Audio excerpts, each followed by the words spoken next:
You're listening to the SS Experience. You don't need to antagonize the government. You got enough enemies without them. On SMG. Now streaming on the SMG Podcast Network app. Download it on all your Apple devices.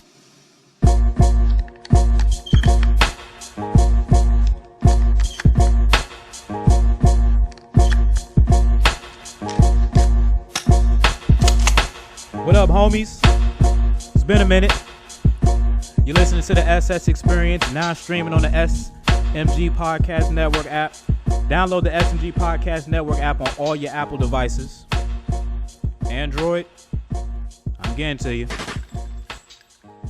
All right, so like I said, it's been a minute, and I had to process a lot of shit in the past couple of days.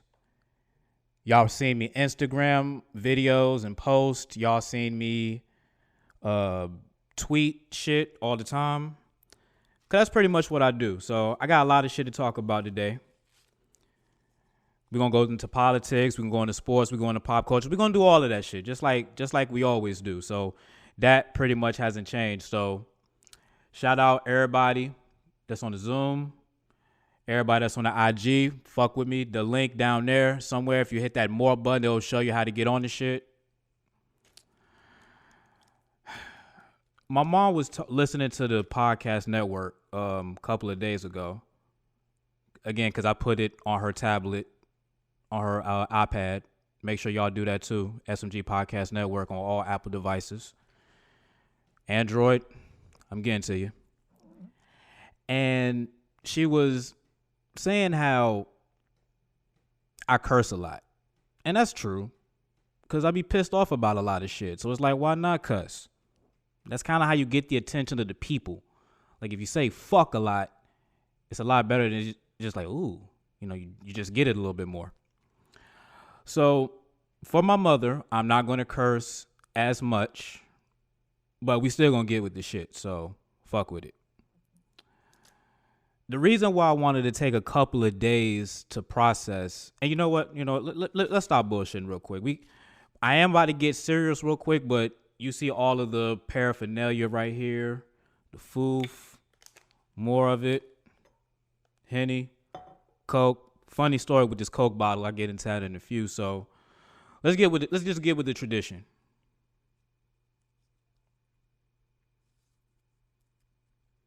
It's a tradition like none other.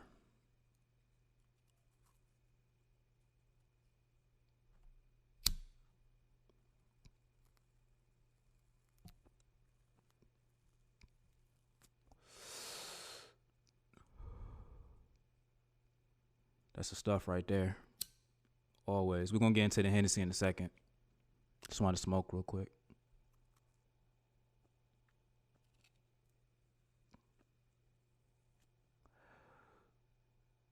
So I wanted to take my time and think because for the past couple of months since the pandemic, I've been advocating for something. I've been saying for the whole time, like, I want a war. I really do. I want a fucking war. Because black people are just being gunned down in the streets like niggas ain't shit. I've said that millions of times on 101 different occasions. That we're treated like shit. Damn, I can't even. Hold up. I'll worry about that in a second. So, for me, it's like, what more can we do? We all try to do the, let's vote, let's do the right thing, let's, the Martin Luther King, turn the other cheek, not fighting and all of that. Let me tell y'all about the Martin Luther King story. I first got hip to it in the 90s. Martin Luther King was doing this thing in the 60s, so that was 30 years ago. We're in 2020. So the time that I learned about Martin Luther King was 30 years ago. So that's a long fucking time of all of this stuff that's going on. And it's different when you read it in a book because it's history. You always think, wow, times back then was crazy. But then as you get older and you experience more stuff, you come to realize that that same stuff is still going on today. And you just like, what the fuck? Like, what the fuck are we doing? So all of this is to first start off with Jacob Blake. At least it's not a RIP. That's the one positive I'm going to take from this. But the man still got shot 7 times in the back, and he's paralyzed with slim chances to walk. We're holding on to that slim chance.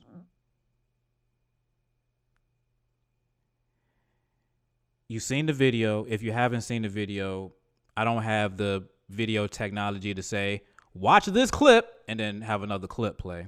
Audio version I do, but I won't do that yet. I'm going to let that sleep.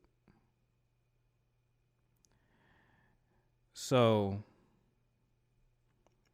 the man walks away from the cops. Just, I'm not dealing with y'all. I'm out.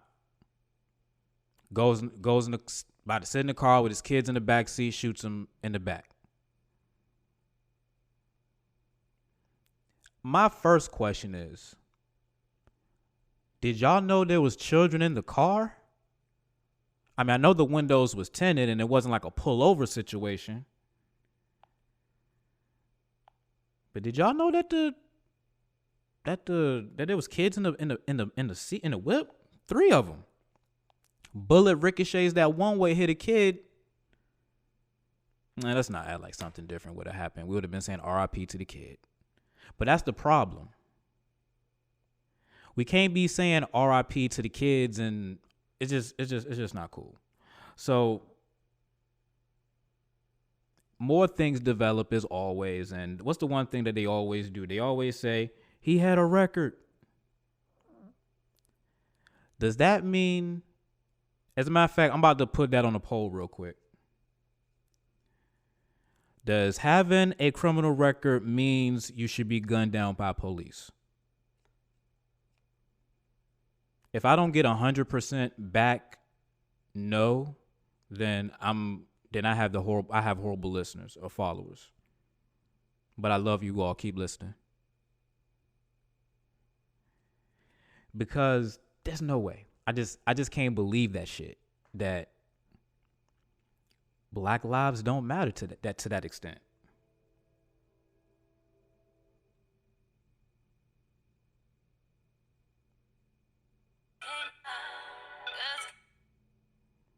All right, I'm about to stop because I'm trying to figure out this one shit, and I'm on the wrong device to be trying to do that shit. So fuck it. Let's just keep this shit moving. All right, so Jacob Blake, what the fuck are we gonna do about this situation? I've said for the longest time that we need a war, and we need a war, because if I'm not mistaken, the dude name is Ryan Rittenhouse. It's a 17-year-old white dude. I think that video is still on my IG right now. So if you're on the IG live watching, great. You can jump over there for a brief second to watch that video if you haven't seen it, or use another device and watch that shit and keep streaming. We need the numbers. So he's in a crowd of black people. He's a white dude with an AK style rifle, because that's what they keep saying. They said it wasn't an actual AK, it was an AK style rifle. Walks down the street. Dudes is fucking with him. Or question him, because I guess, you would have like, the fuck you got a big ass gun for? Starts shooting shit. He falls, still shooting people. Well, shooting people and shit. Hits like 2-3 people. He's walking away casually, like at first he's jogging a little bit, but then he just starts slowing down because the police is coming. with the rifle still strapped to him, and I'm doing this, visually so people can see, but just imagine the rifle, if you're on the audio, just strapped. This motherfucker just walks by the police. Just, hey, guys. Hey. We good? Get out the street. Okay. And the whole time people like, yo, he just shot somebody. He just shot somebody. Who, him? This white guy? No. He must be talking about one of those brown fellas. Let's go look for him. Where's the brown fellas that was shooting people? No, it's the white guy with the gun walking towards you. Didn't give two fucks. So, and I'm mad the blunt keep going out, man. That's the only thing about, you know what, that probably means that we need to go ahead and crack the Hennessy real quick, because you can always drink and talk. Smoking and talking, either you're holding the blunt too long or you're letting the blunt go out. But boy, do we all love that nice sound of the Bic. I'll take a sponsorship check, please.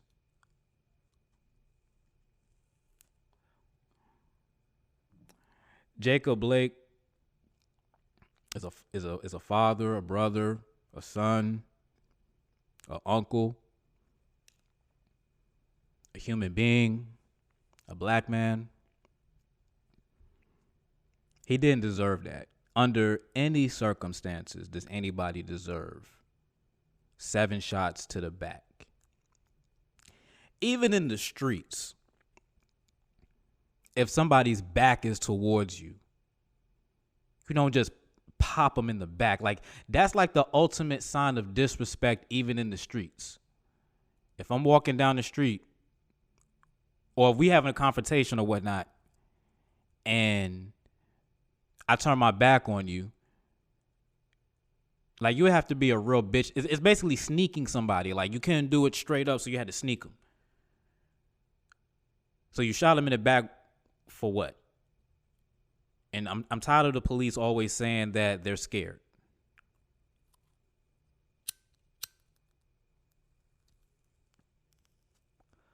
What the fuck are you scared for?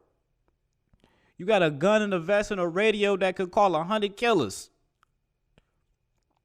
Are you fucking serious? You can call 100 killers right fucking now on your radio. 187. Cop down. Officer down. And 100 killers is coming to fuck shit up. But you scared of a black guy who eventually had it. Well, I think he said he admitted he had a knife. But even then, okay, I know this person has a knife. I should be able to take him without using my gun if he has a knife. That's not the case. So let me go back real quick, because I keep wanting to reference my war. That white dude went upon himself because there was Instagram posts saying that he was there for about a child to, protect the property, kind of like a civil hero type thing. Says, when could a 17-year-old take it upon himself to be a civil hero, where he has to be at least 18 to be in the military? Fucking Kobe Bryant had to get his parents to sign the Lakers contract at 17. R.I.P. Kobe. But this motherfucker can walk around with the yapper. The fuck? Oh, my bad. Forgot I said I was gonna lower the cursing, but the fuck. So that's why I said we need a war, because if someone like that can take it upon himself to go out and shoot shit, we have to be able to. If we can't defend ourselves against that, like, I get what people be saying about, no, the police, you can't. Okay, fine. If I concede the police, people like Ryan Rittenhouse, who took it upon himself to bring an AK style rifle to a protest rally and shoot people out of, I'm trying to protect the property of the people. He was able to use that. Now, he eventually got arrested. He got charged. But Tamir Rice had a toy gun at 12. And they popped his ass. And again, I kind of don't, I know as a kid, but it's still, that anger and disgust of how I said it should be exactly how you feel because they did it. If you're more offended because I said his ass versus the action of they shot him, that's on you. But that was fucked up. But the white boy can just walk by. We good? Cops telling him to get out the street while everybody's like yelling at him like, yo, he's the shooter. Come on, man. I'm going to talk about some positive shit in a second, but I just want to get to this war. Because if we don't find a way to protect ourselves since the system is not, think of it like this. If history always repeats itself, right? So you got your Martins, your Malcolms. That was like one point in time. I guess you got Jesse Jackson, Al Sharpton, Minister Louis Farrakhan. You got them. I guess you can say, even though it wasn't too, it was stuff going on, but I guess it wasn't as heightened as it is now to be a revolution. But there's always political individuals that are there, to stir up the pot a little bit. And I forgot my thought for a second, but just remember that just how history just basically repeats itself over and over and over again. And okay, this was my thought because I wanted to go way back further than that. There's always different characters or different people that are in political times to set off a chain reaction, right? What I'm proposing is we need a Nat Turner. Now, I know everybody's going to say, wow, that is very fucking extreme. No, what's very fucking extreme is police shooting unarmed black people for no reason. That is extreme. So, yeah, don't check me on being extreme. I'm just speaking my mind. But we need a Nat Turner situation because there is no fear in them whatsoever.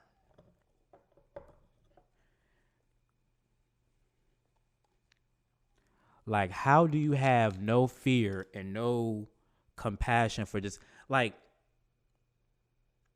I would have to really hate you to kill you. Like, unless I'm feared for my life. That's the only way you're supposed to, self-preservation. But for me to just kill somebody just because I can, that shit is like, oh, hold up, we gotta get that sound in the mic. Damn, that's a lot of Henny that's in this cup now, but fuck it though. That's what we're here for. So we need that sort of just revolution. They're not scared to do it. And that's a fucking problem. You can't tell me, and shout out to all the listeners, IG, we waiting some people to hit up the Zoom, but we're going to be recording, we're going to be getting this shit in, so let's go ahead and make this magic happen. Shout out to all of the cameras and everybody that's there.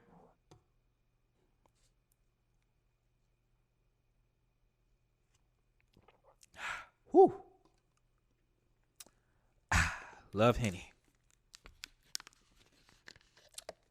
I'll get into the Coke in a second.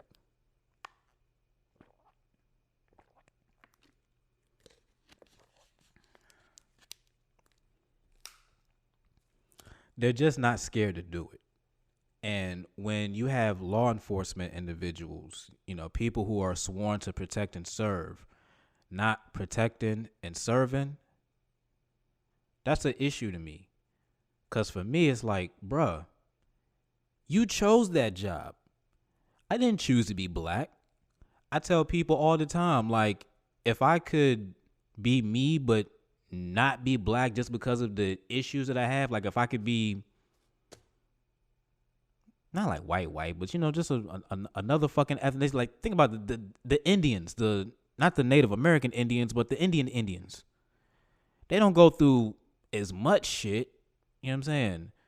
They don't get gun. I mean, they're just as brown as you and I. Hair is way better, but they don't get gunned down like black people. Like it's like the black people. You know what I'm saying? Sorry, mom, but he's a nigga. And that's what they do. But yeah, like who wants to deal with discrimination for something you can't control? I mean, I feel I get that more ways than not, but if you can just think of this, the one thing of skin color. Damn, you get discriminated because you're black and you didn't choose it. Can't do nothing about it. But you're a cop. If you don't like the people that you be around or the people that you're sworn to protect and serve, and nigga, quit your job. Like, it's not that fucking serious. Like, if you can shoot a black person or an unarmed person in general, and then, like, they didn't have a gun, they didn't have a knife, they wasn't doing anything, you just shot, and you can go home at night and be cool and just be like, I made it back to the house. We all say that. Every night you make it back to the house is a blessing. He thought he had a blessing, but his blessing is really a curse on others.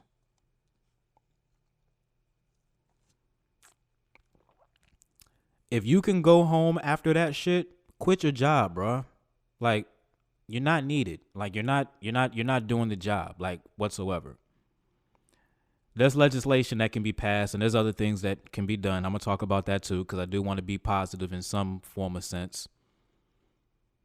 But I don't really give two fucks. Because they don't. And if they don't care, I don't care. And it is what it is.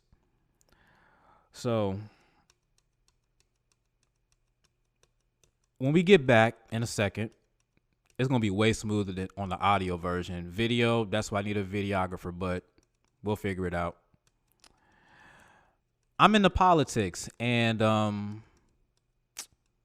yeah, let's just say that there's a lot of shit going on in politics, and I love it. I really do. Because you have to know where the rats and the garbage and the trash are. Know thy enemy. We'll be back. It's the SS Experience. It's DJ 321 from the Carolinas. This is SMG. You're listening to the SS Experience. White people love that guy. That's his secret. Don't underestimate him. On SMG. Now streaming on the SMG Podcast Network app. Download it on all your Apple devices.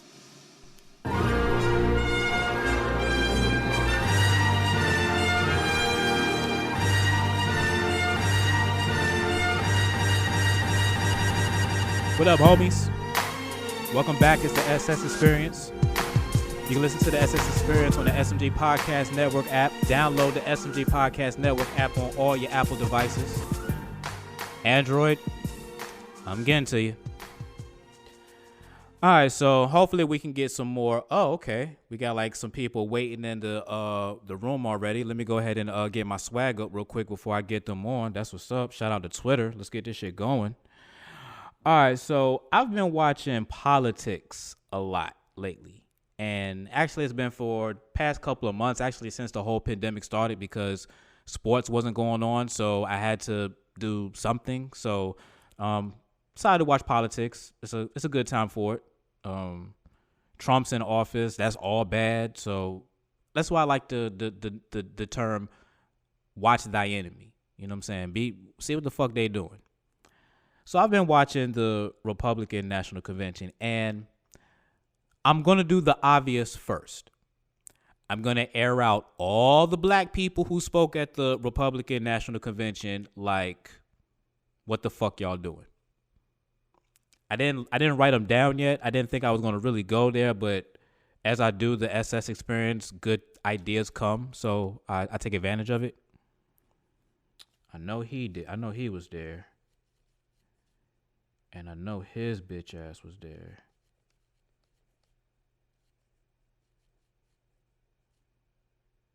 And damn, I can't think of that one dude, but I remember what he did. I'll look for him in a second. All right, so I got about like 3-4 you motherfuckers.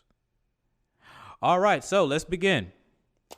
So the Republican National Convention is, if you don't know too much about politics, it's basically everybody who supports the Republican Party on all different variations and sides of it, from the extreme right to the more moderate right. And they basically have a little shindig, a little party. But unfortunately, because of COVID, everything is pretty much virtual. Everybody's just sending videos talking about how they love and support Trump. Now, I wanted to watch it because I just really wanted to see how many people with straight faces can say Donald Trump is doing a real good job. With a straight face. Like, I mean, like, no bullshit. Like, look, I have friends that do dumbass shit. And sometimes you just got to sit by them and be like, yeah, shit, you know? It be like that sometimes. But then in the back of the mind, you be like, yo, that was some bullshit, bro. Like, what the fuck is you thinking? So I just wanted to see just who would have the straight face. And I seen somebody who cracked, but I'll get to her in a second, because one person kind of gave me that crack. Pause, because that kind of sounded weird. Oh, damn. IG. Let's see. What can we do about that here? Because that is about to die. You should have enough power in you. I want to keep everybody up. So the very none of you that are there, let's go ahead and do the buddy system.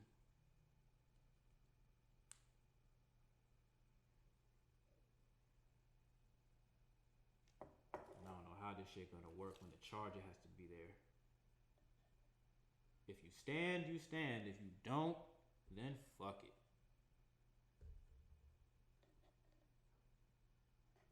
Uh-oh. I don't think we're standing. Kind of don't want to use too much shit for a prop to expose the ghetto-ness of this setup that's going on here. But we make it work. That's why we make it work. All right. So if you're watching on IG and the video is like real shitty or the angle's real shitty, I'm sorry. I did what I could. Back to you. You're where the money is. Yes, sir. So the Republican National Convention is just basically, Trump's ego system. Not ego system. So let's go ahead and get into some of the black people that decided that they wanted to come to the Republican National Convention and boost up Trump. I'm just going to go to some older people first. NFL Hall of Famer, I think, more than likely, I know Heisman Trophy winner for sure, Herschel Walker. Now, he said he goes back with Trump for 37 years. Now, the one thing that I tell people that how I feel about Trump, I don't feel Trump is a racist. Because if you're racist, you don't be around black people for nothing. You don't care if that banana holding tar baby monkey over there has $1 billion. You're not fucking with him just out of principle. I respect that principle because there's some black people that carry it the same exact way. So just out of principle, they wouldn't fuck with you. Trump's cool with a lot of black people. Like I can't front about that, even though there's a lot of, poor black people that don't fuck with Trump. There's a lot of rich black people that they up with Trump. And I get that. So I'm not surprised that Herschel Walker would just say that. But when you just look at the things that he say towards people or situations or matters that just for black people in general, he poo-poos it. He shits on it. And as a black person, you would have to sit back and be like, nah. But if you cool with him and he fucks with you that way, you're not going to think he's racist. So that's fine. Because like I said, if you're a dead ass racist, you're not fucking with them even if you got so much money. So it doesn't matter. So Herschel Walker, not even surprised. Like he's older, so I don't have too much smoke because his history with Trump goes back, well before, when Trump was a regular guy. And like I said, Trump's not racist because he be around rich black people. So, okay, you want to get one of your 30, year old friends, not age, but I've known you for 30 plus years to big you up. Cool. He probably gave you hella rooms on the LO at the Trump Tower. Cool. Now this one dude I want to get into because I want to big him up for his story, but then I want to shit on him. Hold on, let me get in my Twitter real quick. Twitter knows everything. And in London right now, it's 11:11. I put that on a poll. I think last episode it came back about 70-some%. If you know it's 11:11 in a certain time zone, you can celebrate it. It's 11:11 in London. Shout out to London. Hope your wishes come true. All right, because I've been tweeting all about this Republican National Convention, so it's not hard for me to find a tweet in a person. Yeah, screw you. That was funny. That video was crazy. Okay, now where's that shit? Because I had some good coon footage. There we go. Okay, yep, him. If there's another one I can air out real quick because I need the name. But I got you, Jack.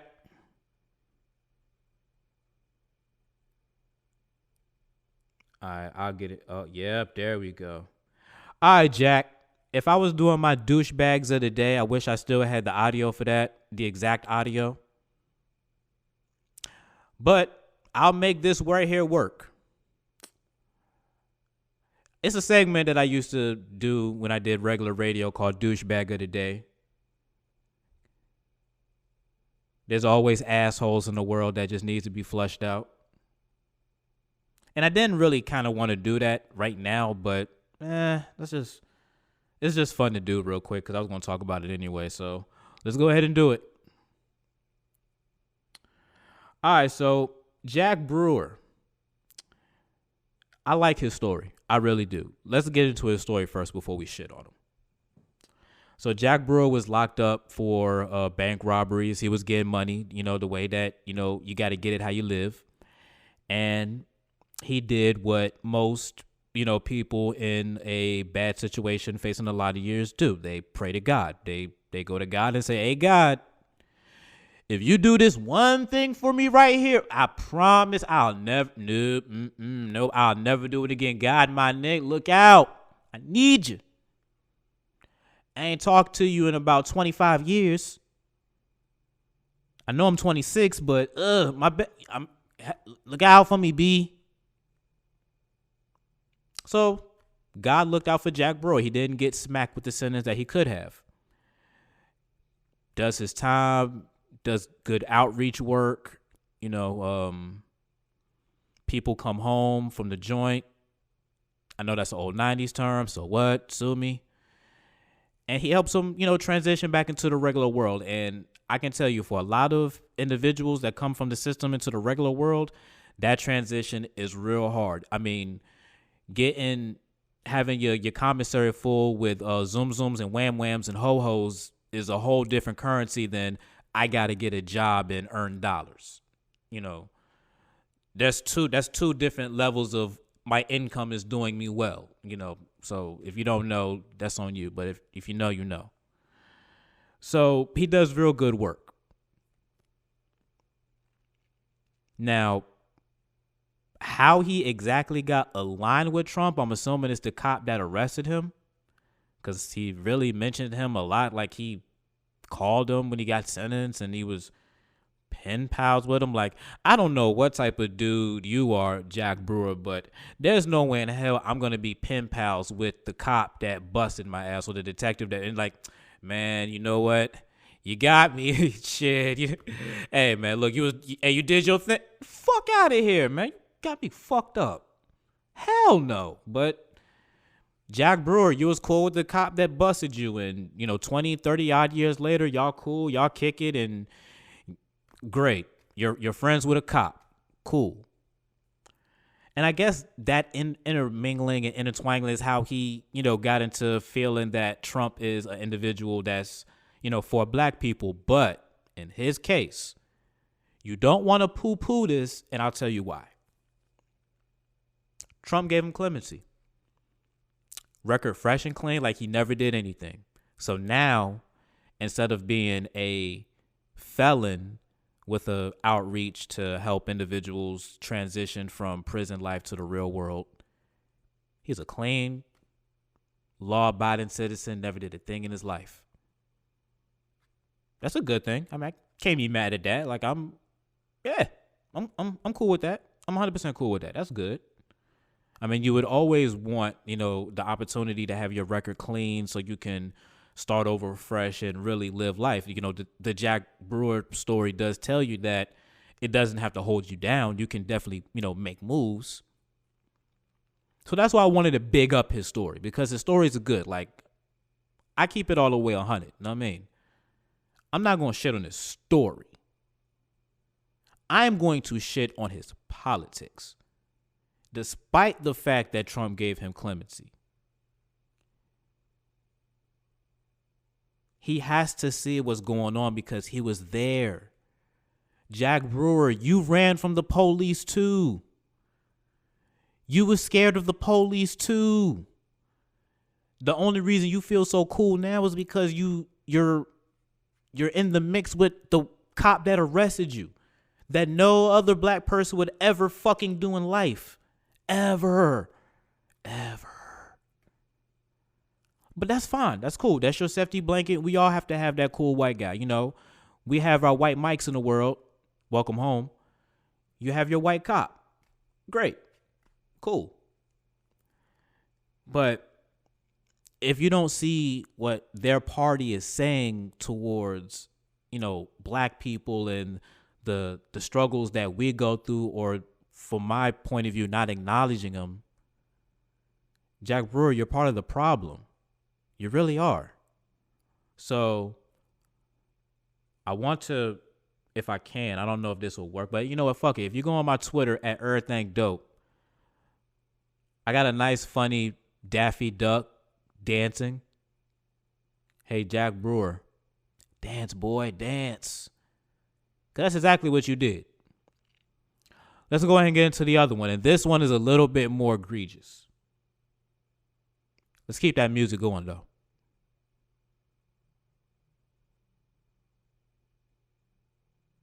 Oh, yeah. There you go. The Attorney General of Kentucky, Daniel Cameron. Why does Kentucky ring a bell to you? Because that's where Breonna Taylor's from, where all of the hashtag Breonna Taylor, justice for Breonna Taylor, say her name, all that shit. It comes from Kentucky, where this nigga works. Now, when I first heard that a black person was going to be on the case of investigating the people who murdered Breonna Taylor, I was like, word, cool. That's what's up. Like, we're gonna finally get some work done. One thing I should have knew, one thing I should have asked for. Well, second thing I should have asked for if you're on the camera, because I said 1 and 1 and put up a second finger. Gotta love video, man. Video was just so fun. Wish I had a videographer. We can make this a lot better. But I'm having fun with this. I like this, man. Shout out to Zoom for making this easy for me to make this happen. So, Daniel Cameron, Kentucky, the AG, the Attorney General. So this is the thing that I should have asked. I should have knew. Commonwealth of Kentucky. A lot of people don't know that there's 5 commonwealths. Massachusetts, Pennsylvania. No, there's 4. Massachusetts, Pennsylvania, Virginia, and Kentucky. Obviously, we broadcast in one of them, Virginia. So I should have knew right there something. But black, I heard black, and that's what the Republicans want you to hear. They want you to hear black and be like, yes, he's for me, black. The second thing that I should have asked, I should have knew that because it was Kentucky, and that's the South. Kentucky got that country shit going on. So I should have knew that. But I should have asked, was the Attorney General Republican or Democrat? I just heard he was black. And I was like, word, we're going to get some shit popping. And guess what? He's black. Can't dispute that. Like I said earlier. Born black. Can't do nothing about that. But this dude is Republican. So, shout out to Jamil Hill because she tweeted it that he was speaking. And I thought that was weird. Like, wait a minute. That ain't right. Is it? And it was. Well, it's not right, but I'll explain why. So, he mentions Breonna Taylor one time tongue-in-cheek while bigging up Trump. I just want to get that out there first. So, there was no, we're going to get justice. Like, just think about that optic for a second. We as black people are screaming to the top of our lungs, arrest the people who killed Breonna Taylor. Arrest the cops, not the people, excuse me. I want to get that perfectly clear. Arrest the cops that killed Breonna Taylor. Black people, everybody, we're screaming it to the top of our lungs. Shout out the WNBA. All of them have it on their jerseys. All of them. Every single one of them. On every jersey in the WNBA. Says Breonna Taylor at the bottom. Bottom half of the jersey. On all of them. It's not selective like messages like the NBA, which we'll get to that in a second. All of them. Breonna Taylor. Say her name. All of that is there. And the Attorney General, as black as you and I, is just up there. America's great. Trump is leading us to the future. We need 4 more years of Trump. Get the fuck out of here. Arrest the cops who killed Breonna Taylor, motherfucker. You have the power. You can go down there and say, hey, y'all are fucked up. Fix this shit. Oh, but wait, you're a Republican and you don't want to. And you're black. So what that says is, hey, black people, you think it matters if you have a black person in power? Because if he's one of our niggas, he ain't your nigga.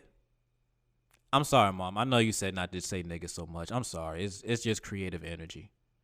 It's just for the dramatic effect. But still, he's one of our niggas. He ain't your nigga. And that's real. Daniel Cameron is not one of our niggas. I wanted to study law a long time ago before circumstances happened, but I didn't know in Virginia you can be a lawyer as long as you study behind somebody. So without having to take the bar. Without having to go to law school. Some I'm thinking about. Maybe. Who knows? But it doesn't take a lawyer to know that running in a crib, and even if you have the no-knock warrant type shit, still using your guns, like the person was in the bed. Like if you can't creep and see that a person is sleeping, well, maybe you shouldn't have burged through the crib and maybe I just don't get it. So those individuals speaking at the convention, and I really want to get into fucking damn Daniel Cameron's ass. So I want to say his name right. Say his name because he's a bitch. Daniel Cameron at Daniel Cameron AG on Twitter. You a piece of shit. I tweeted this earlier, which is kind of a joke from Dave Chappelle, but I wanted to use it anyway. Daniel Cameron makes Barack Obama look like Malcolm X. That's how much of a bitch he is. Sorry, Mom. I know I said I was going to try, but nah, I'm good. He's just playing into what they want him, what they want. Like, he's a more articulate Ben Carson. Like, Ben Carson is smart as hell. Like, Ben Carson separated, Siamese twins, brains and shit. You know what I'm saying? And they're both functional individuals. Do you know how hard that shit is? And a black man did that. But we don't talk about that because it's Ben Carson. Like, he's not, it's like, I don't know. It's like his gears are moving and they're moving properly, but it's something different. It's just something different.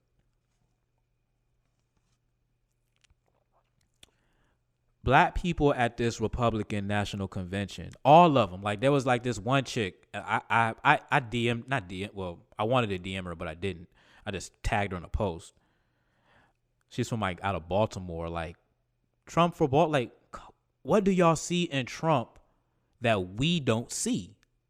Like, I really want to know that. Like, what do y'all see in Donald Trump that the rest of us don't see? We see an individual that's lazy, that has no knowledge of the job that he has, that dismisses causes and, takes advantage of laws and shit for the rich. It's like rob the poor and give to the rich. It's like you're the opposite of Robin Hood. And y'all elected him. I didn't do it. Don't put that shit on me. Y'all motherfuckers did that shit. I don't care if Hillary won the popular vote. All y'all who voted for Trump shouldn't have done it anyway, so it's y'all fault. Fuck it. Blame y'all. But that's the president, man. That's what we got. He's going to get up out of there.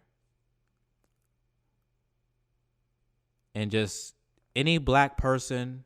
Well, first off, before I air out the black people who spoke at the Republican National Convention some more, let me just say that, damn, and I forgot there was people waiting on hold too. I guess this ain't like radio where they'll just sit there till you get on. Fuck it. What was I about to say?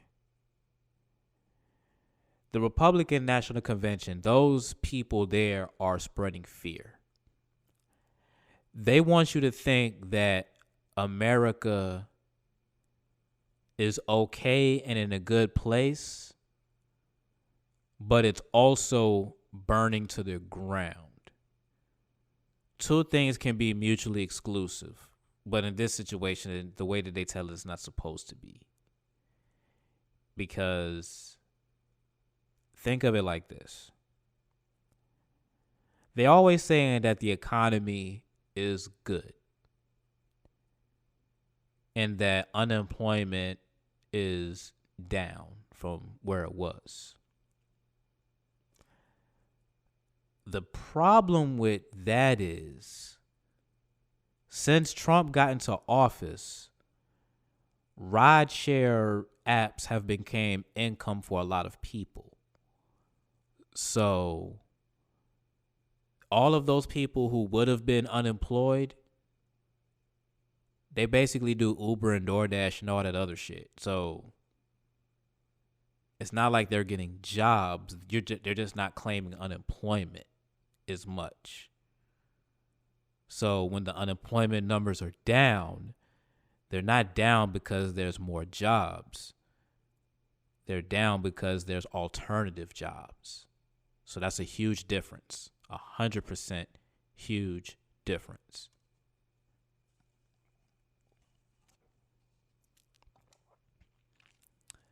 Black people still are behind the 8 ball when it comes to everything.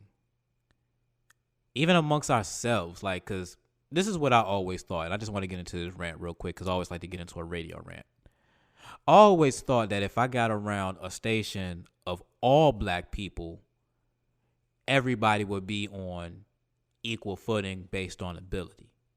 It's not like when you work at a station where there's white people, black people, and, as black people, you have to outperform the white guy by miles just to,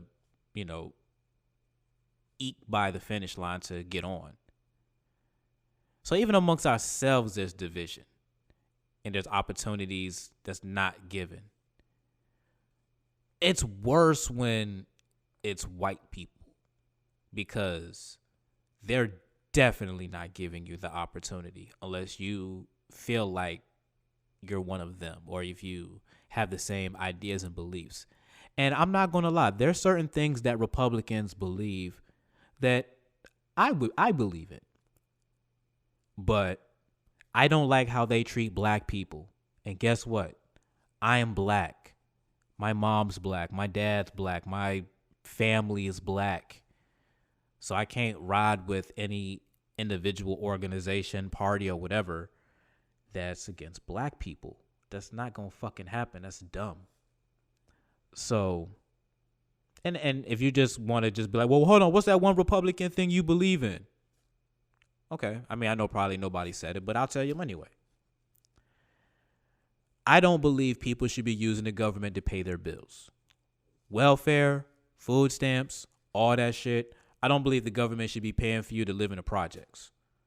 I don't feel like the government should be paying, to feed your, to put food in your house.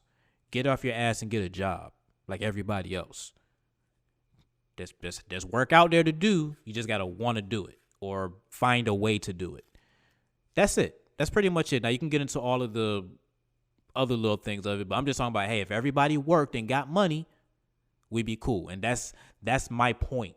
If everybody works and gets money, if everybody doesn't sit back and wait for a check. That's the only thing that I agree with Republicans about, because there's a lot of wasted money that goes into that. And I'll just put it like this.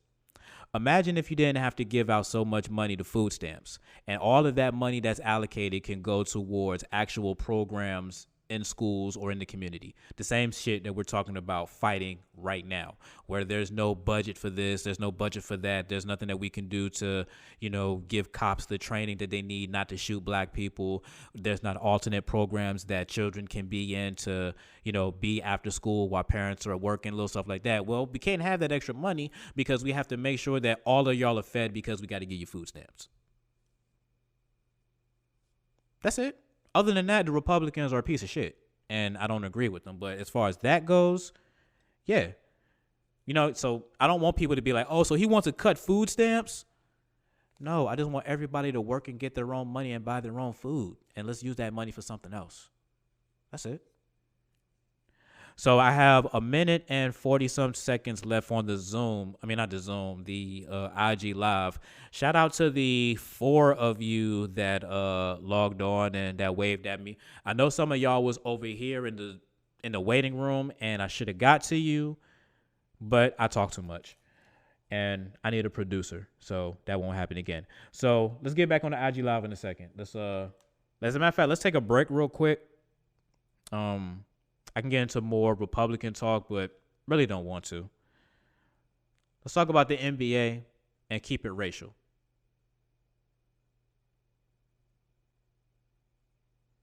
It's the SS Experience. Let's go. This is Kira from Atlanta, and this is SMG. You're listening to the SS Experience. I take 200,000 and not a penny less. I ain't giving this bitch a dime. On SMG. Now streaming on the SMG Podcast Network app. Download it on all your Apple devices.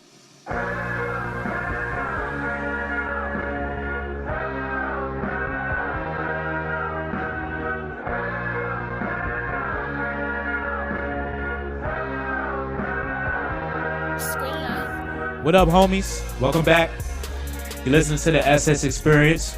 You can listen to the SS Experience on the SMG Podcast Network app. Download the SMG Podcast Network app on all your Apple devices. Android, I'm getting to you.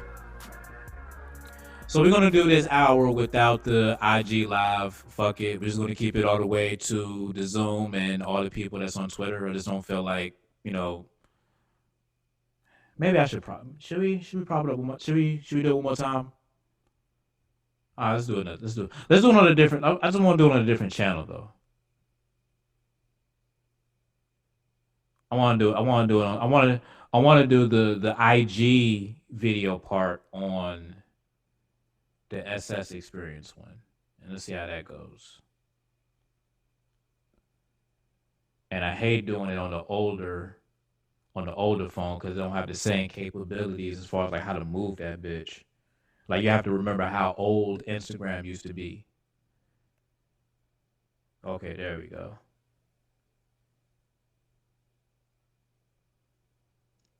Of course, you're checking connection. Now we're live. All right, can I get that same post back that I did earlier? And it's telling me, screw you.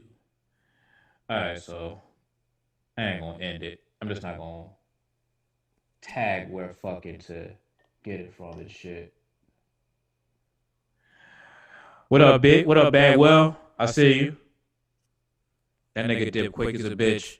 Hey, I be realizing that shit too. Like, when you be on Instagram, right?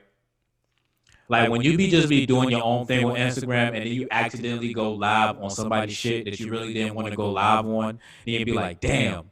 And then you realize their live didn't have any viewers and you're about to be like the one person that like popped in and popped out and like they're going to know that you just hopped in and out on their shit. It's like, you just can't just leave out. It's like, I was here. Oh, I'm gone. It's like, oh, damn. Didn't stay long enough?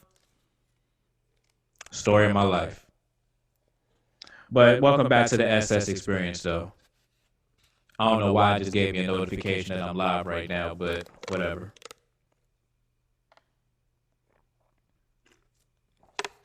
All right, so racial talk, man. It's like, I promise y'all, the whole show is not going to be about racial talk, but it's going to be a lot of racial talk, just not the whole thing. All right, so let's go ahead and start up the way that we always do.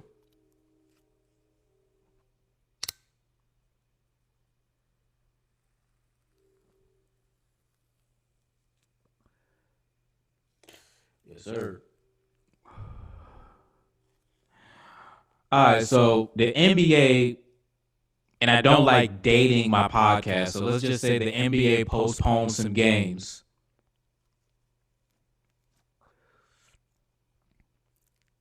That shit's fucked up. But that's what they there for. That's what they meant to do. It means nothing to have Black Lives Matter on.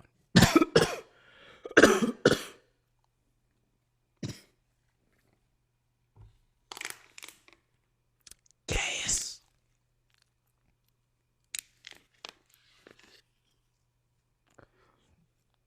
And for the audio, I'm trying to like keep the audio going. I know with this video, you can like see that, oh, this nigga was just choking. He went to grab some water. It's good that he's not talking. The audio, you be like, yo, did my stream go out? No, I'm just choking, trying to get some water.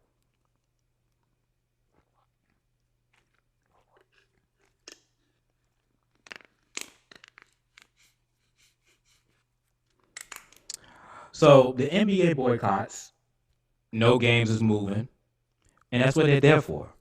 Because y'all ain't learned yet. Black Lives Matter. You're going to learn today. And what they do? They took your basketball away. And what made it so great was earlier in the day, they was talking about, I think they were saying the Houston Rockets, or not the Rockets,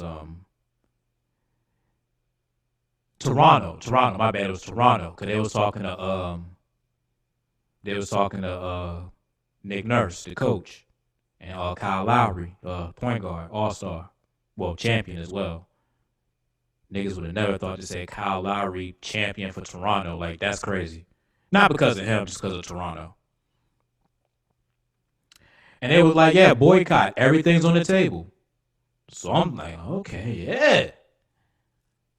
Let's get this shit smacking. But the first game was Milwaukee, and that's what made me think at first, like, wait a minute, Milwaukee is in Wisconsin. Then I had to ask them, well, how far is Way Day from to Milwaukee? You know, is it, the other side of the state? Is it something that's very close? Something that the city can be behind? And the town, Kenosha, is only 40 miles north of Milwaukee. If you're in the 757, that's like driving from the beach to Newport News. If you're in Atlanta, that's just driving from one side of town to the other.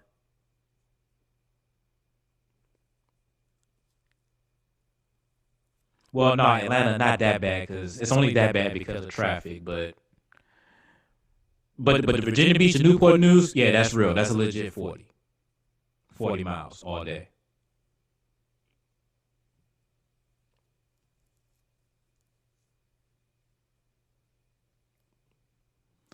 So it's not like it's not a suburb of Milwaukee, but it's on the outside. It's close enough. You know what I mean?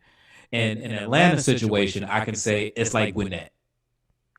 You got Atlanta, you got Decatur, which you can say that's a suburb or not, or part of the city, however you want to call it. Then you got Gwinnett on the other side of that. That's kind of like how Kenosha, Wisconsin is to Milwaukee. It's like Gwinnett and Atlanta. And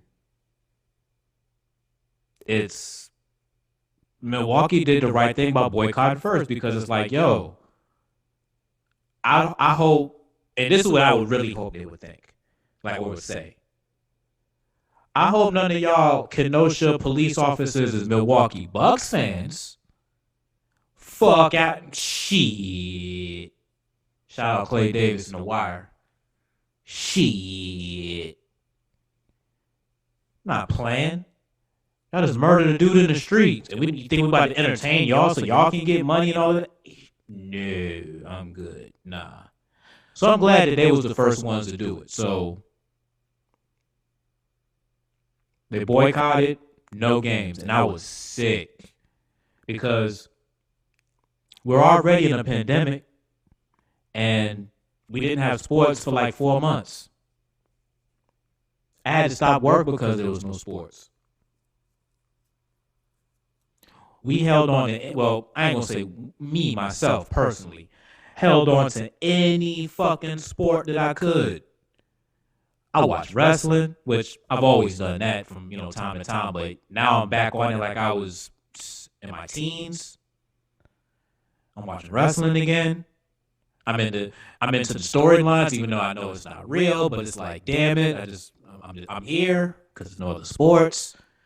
Fucking Tiger Woods and Phil Mickelson played Peyton Manning and Tom Brady and some golf. And they all talking shit. Like, that was shit. Watching that, UFC, Fight Island. Cats is holding on to any bit of sports that they can. Even bottle flipping, coin tossing with The Last Dance. Any bit of sport we can hold on to, we holding on to. The NBA, they were the first ones to be like, nah. Then, once one thing becomes cool, then everybody does. Everything becomes trendy. Not saying that nobody's hearts was in place, but eventually I will say that. WNBA, they followed suit. They had games slated to be played. They were like, nah, we good. Baseball, Clayton Kershaw out there in LA. Shout out to our LA friends out there. He was like, nah. Our black brothers don't want to play. We good. It's white people. Word. Hockey, it took a little bit, but their bubble is in Canada right now, so they're on a whole different wave. It's not like the news took longer to get to them. It just probably took more time to get to them because they don't cover America. You know what I mean? So for them to be like, kind of like late, and you be like, well, hold on, NHL, why y'all late? Their bubble is in Canada. So sorry if they pay attention to us a tad bit late, even though they're American themselves. So it was a good look. The NBA is going to get back to it. They don't know when. They want to get some things going. And this is kind of where I wanted to get into the legislation conversation a little bit. Because the rich white man, always talk about the rich white man. Because at the end of the table, no matter where you go, there's going to be a rich white, there's going to be a white man, not necessarily a rich white man, but there's going to be a white man at the end of the table. So There's always a white guy at the end of the table.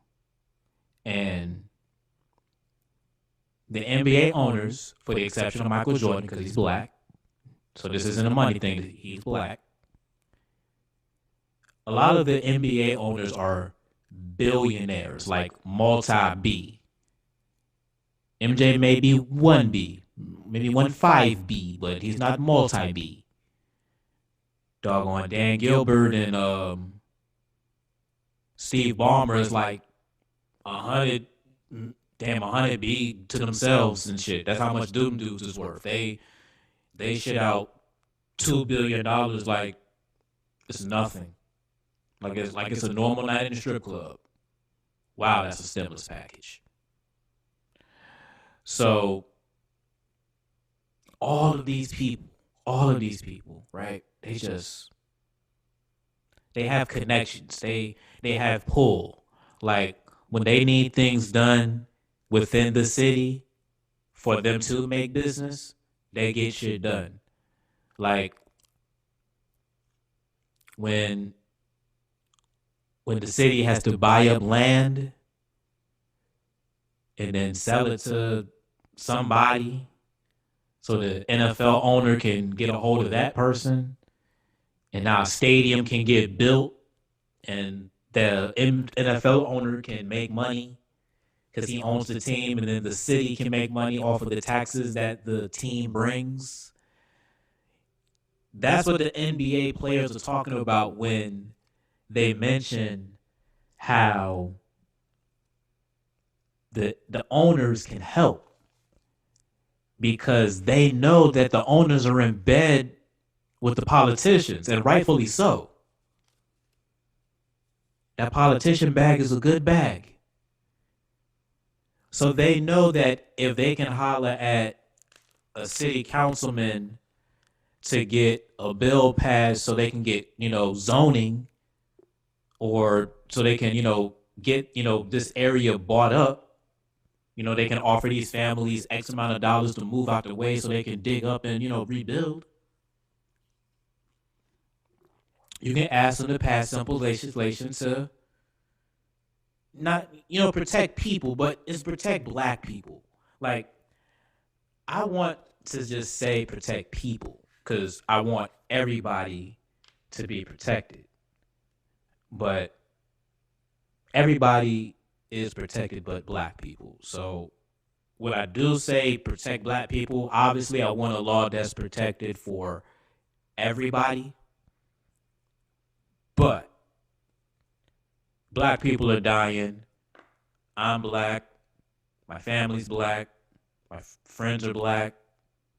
So I don't want to see any of my friends or family hurt. So let's talk about some legislation. One of the things that I always think of is, at my job, what would piss me off? Like, what would be something what's like a penalty at my job that I can't deal with? And I'll give you a real example. Working in radio, the FCC, if you drop a curse word like shit, fuck, motherfucker, fat, well, that's not a cuss word, but that's a slur. You can't say that neither. What's the other one? Ass, depend on the context. Bitch, or you definitely can't say bitch even if you do use it in the right context. Pretty much those. If you say that on FCC airwaves, you get like a $20,000 fine every time they pop you. Most times they don't listen, but it's like if somebody hears you and then they get like a fuss about it, then they know. Kind of like Tom Brenneman. We'll get into that later. That wasn't on my list, but we can add it on. So that's like a rule that, and then obviously it comes out the station's pocket, and when they who did it and they find out it's you, either you want that $20,000 to come out of your pocket because it's already out of the company's pocket. So they can be very frustrated with you and fire you, which, again, it doesn't help the company because they're still out of $20,000. You may be out of a job, but they're out of $20,000. I can get another job, but Y'all are out of $20,000.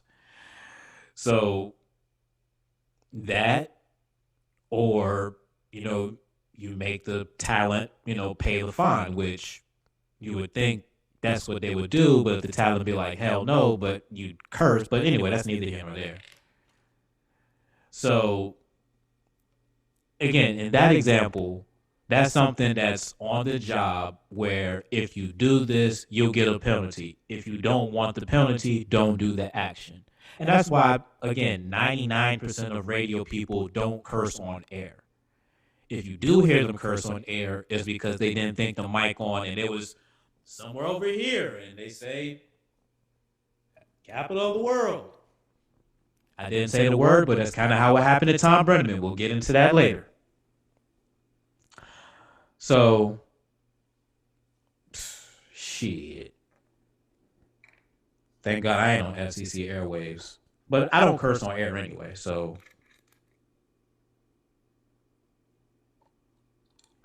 It's just the comfort of a home studio or lack thereof, still getting a studio built up. And being able to record and be comfortable in your crib and just, share your thoughts and opinions. A couple of F-bombs come out, but it's all in good nature. Shouts out to you.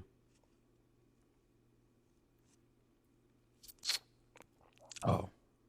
Damn, I didn't get the bottle sound in the mic, whatever. So, I always go with financial. I think, I know some jobs you have to be bonded. I never really got the exact meaning of it, but I know it's something like if you're a high insured individual. I know if you watch movies, you kind of get the idea of it from All About the Benjamins where, I forget the dude's character, but he didn't want to hire Bookham, Ice Cube's character, on the payroll because Ice Cube was a high risk. He was like a hired gun. So just think about that. Except Ice Cube wasn't a bad guy like these regular police are, or the bad police are bad guys. Regular police are cool. We just always want to put that out there because, hey, we don't want to lump everybody up in the same group. Just like, hey, all black people aren't criminals, all police aren't bad. So let's not lump everybody up in the same group. We both can do it. Each other, we both can do it. So the bad police. So insure them. So if they pop somebody and it's clear, not beyond a reasonable doubt shit, because you can always spread doubt and throw out the rest of it. If you shoot somebody, cash the fuck out. Not no reasonable doubt if nah, we good on that shit. We good on that. Because we don't have time to figure out and guess your mental of what are we doing here? Or how is his mental? No, I'm not figuring out your mental state, bro.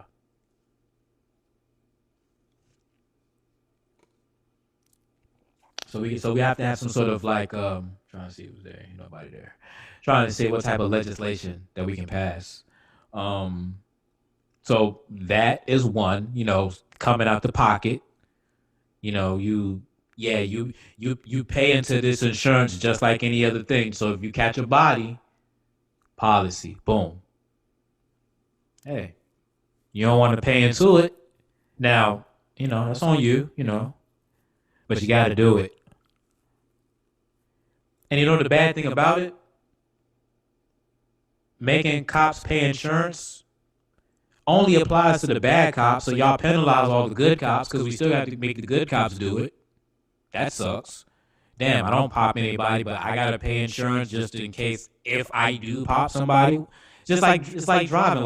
Why I gotta pay insurance if I get into an accident if I've never gotten into an accident before? I don't have to knock on wood because I have. So I'm just saying if you thought that. Why? Why would I pay insurance? There's no fucking reason. So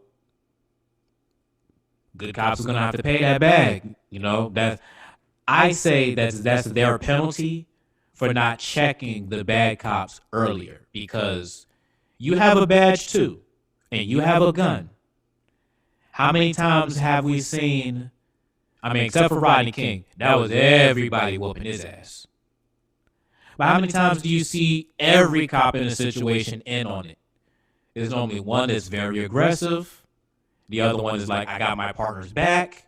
Whatever he does, I'm cool with. And then that's where all the shit happens. I mean, look. Again, I have friends, do dirt. We in the mix. I'm with him. Whatever he do, it is what it is. I know that mentality. I know that thought process, and I never penalize that thought process. But when an individual is doing something to an innocent, pretty much in our culture is like an innocent bystander. Like you don't fuck with the civilians. You leave the civilians alone. So in our culture, if you do something, trying to do something to a civilian, then we check that like, nah, we leave that alone. So with police and, black people, I don't know if I can say that y'all see us as civilians or just see us as something that just like, nah, we just can't do this. It's like, it's not right. It's like women and children. You just don't shoot a bitch. Except if you're Tory Lanez, and we'll get into that into a second. That's actually written down by the, well, not that was written down, but Megan's name was written down. So we'll get into that in a second. But in a normal situation, you don't shoot a bitch. You don't shoot kids. We don't, as men, we don't do that. So some do. And you just, there's just codes to this shit. So I'm saying all of that to say unarmed people normally kind of sort of fall into that category, even in our culture. Like if it's like, okay, if you don't have a gun, that's kind of like messed up. I mean, unless you feel like threatened type shit, but nah.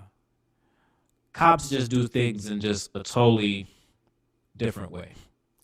So I say find them, insurance, make them, pay out, make them pay into something. I'm sure I did this earlier. Yeah, okay, cool. Make them pay out into, something. So if they do catch a body, they pay out, whatever. Or the alternative, which I more likely prefer, but I know the importance of the times that we're in. Lock their ass up. Arrest them immediately. No bond, no bail. Fight the case inside. Hope you don't get fucked in jail. Or your ass beat in jail. That's what I really want. Let's keep this all the way a buck. Sorry, Mom, for the cursing. But let's keep this all the way a buck. I would rather them, like for right now, this is what I would want. So the police who killed Breonna Taylor and the cop who shot Jacob Blake and paralyzed him. And we hope that Jacob Blake can walk in time.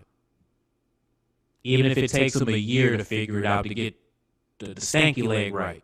Cool. We got plenty of time. Well, he has time because he could have none. So let's just put that in perspective.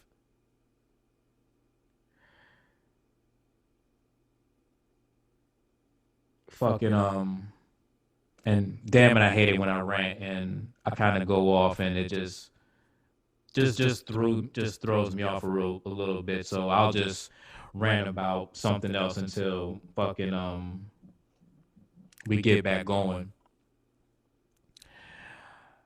I just don't understand how we can be in a society and we can just watch these bodies just drop day after day. And I'm kind of getting to remember where I was going to. Just give me a moment. And, we think about, Breonna Taylor, Jacob Blake, and now remember because it was about getting those cops fucked up in prison and jail. because it has to be a penalty, right? You have to be afraid of something. So either be afraid of losing money because you got insurance to not do shit, or lose your time of life, of, I hope, death, but just of life, of being in jail. Like, especially if you're a cop who has arrested a lot of individuals and they're sprinkled all over the system. You can't be like, well, let's put him here. Well, no, because he popped somebody here 2 years ago. Okay, well, let's put him here. He just arrested somebody here last week. So, yeah, you're not going to have a place to hide unless you definitely go somewhere far, far, far away. But trust me, those people over there know, the people who come from far, far, far away, they know what you're about. They might not know the whole record, but they know why you're from, Wisconsin and you're all the way fucking in Texas. Fuck, you were doing time out here. So I want some sort of legislation that just has, you just gotta go. Like, I'm not talking about you lose your job, you lose your pen. Nah, fuck that shit. Like, it's hard to do eye for an eye, even though I've seen mass killers get the electric chair. So I don't care about the line of duty, because you're using the line of duty to do the duty of killing black people. And I could have said niggas, but I chose not to. I tried, Mom. So you just can't explain it. Like, you just can't quantify this stuff right here. So either hit them in the pockets or hit them with jail time. I mean, there's bylaws to every job. Like, you just can't assume that, okay, it's gonna, I don't know. You just can't assume this shit. For real. You just can't assume that the system is gonna work and they're gonna, be locked up. Can't do it. I'm not gonna do it. I'm not, can't do it. Not at all. Switch goes into my third option of my war. Bodies have to drop. Like, they're scared because of what they think that black people will do. Think about that for a second. And I posted this earlier because I'm talking about how I'm actually going through the whole rant about Daniel Cameron, Jack Brewer, and all of them, Herschel Walker, about speaking at the convention. And this guy hit me on Twitter, and he was saying, basically, oh, that's racist. Hey, anybody that's black that talks at the Republican convention is racist. And I'm just explaining to him, no, there's other things that make the convention racist, just them talking there's idiots. So then he showed me a chart of something, because I think I was mentioning, the killings. And as always, they always say, look at the statistics on black crime. So I say, okay, I look at those numbers and I acknowledge that. Can you do me a favor? Can you tell me what are the numbers of black people killing white people? They never can do it. Why? Because we don't do it. Black people just don't kill white people. Not because, well, it's a combination of two things. It's a scared thing to do because you're going to go down smoking because it's part of the whole system. And it's not the right thing to do. Like, just killing. The reason that there's black on black crime is because we're in a situation where it's a dog eat dog world. It's like kill or be killed. I got work, you don't. I need it. Bong bong. I'm gonna kill you for it. Like, because I have to eat for my family too. We don't have your family's over here doing good and my family's over here doing good and you're gonna do good over here and I'm gonna do good over here and maybe eventually when we get up here we can come together. No, we don't have that shit. Everybody's fucking in the mud, just digging and scrapping and digging through shit, and somebody finds some gold or a penny. No, like it's totally fucking different. So that's one example why I hate that stat of black on black crime, because the circumstances of the crimes are way different. So let's talk about, hey, find me the stat, and I challenge anybody who is listening, whether you're listening to it live, you're watching on the IG, which nobody is, you're tuned into the Zoom, which there's nobody in the chat room. When anytime that you figure out or I repost this and you listen to this, tell me the statistic of black people killing white people. When eventually you get to me, we'll both come to the conclusion that it doesn't happen. And when it does, we go down smoking. For the exception of OJ. And we're not going to use OJ in this example, because that's OJ. That's the juice. Niggas better know.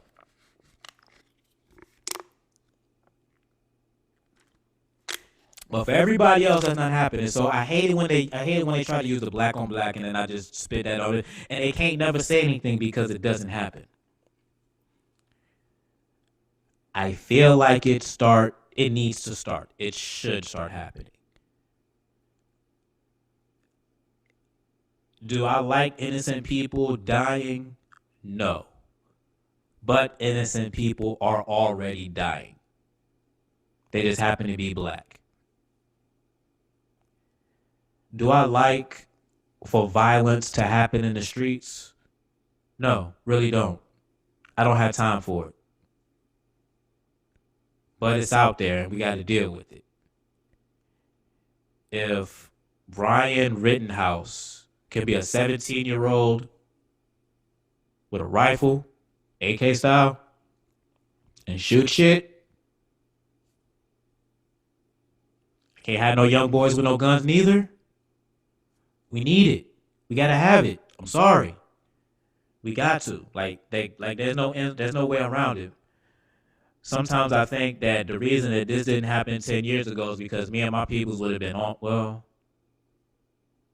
20,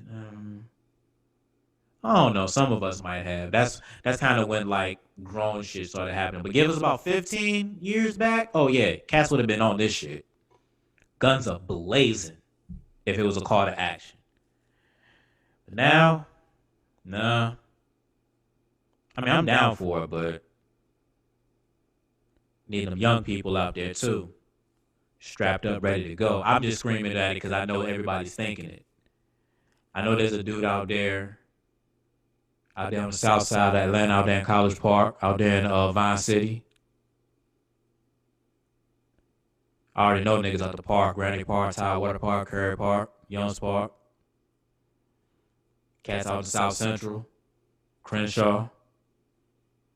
I ain't gonna say the one street because I found out that it wasn't real. The one time that I went to Cali, I had to make sure, and niggas was right. 3rd and Crenshaw does not exist. But only by a couple of streets though, which is funny. Because I didn't even know there was numbers on the street to go along with it.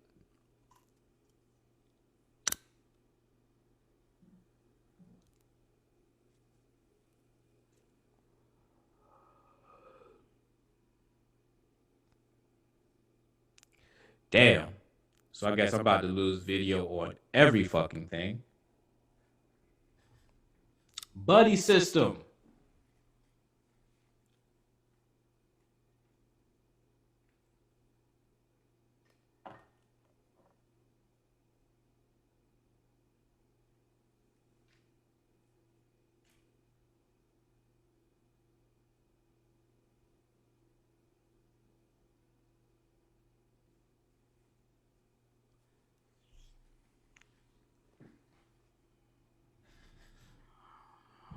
Yeah, the buddy system is pretty great when you just switch chargers back and forth, keep the action going. This is the SS experience. Thank you for listening. Make sure you download the SS. Well, not the SS. Download the SMG Podcast Network app on all your Apple devices. Android. I'm getting to you.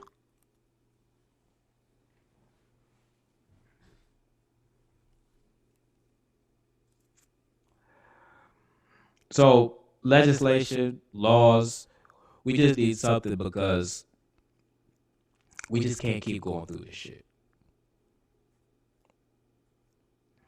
There's no way. Like, there's really no way that we can keep going through this. There's always a hashtag, a justice for.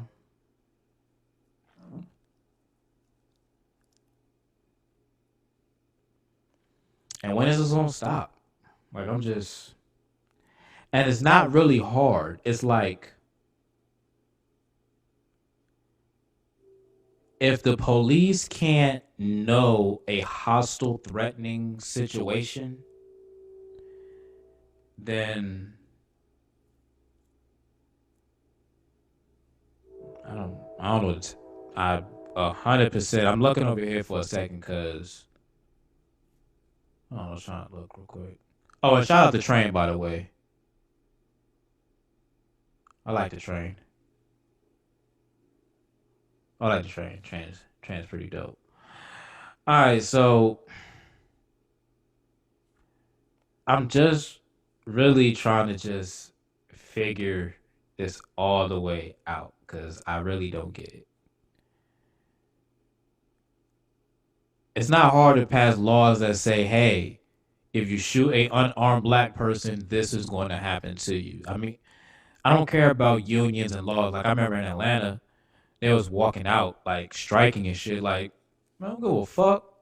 If we don't need you, walk out anyway. So what? I ain't calling you.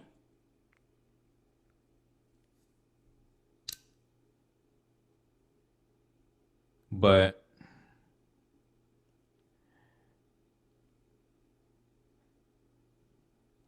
I try to add a different side to it because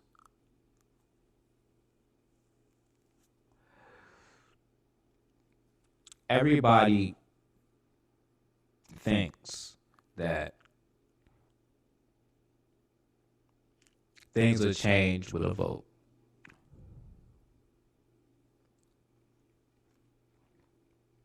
This is my only thing. Would change with a vote. I'm old enough to remember the transition from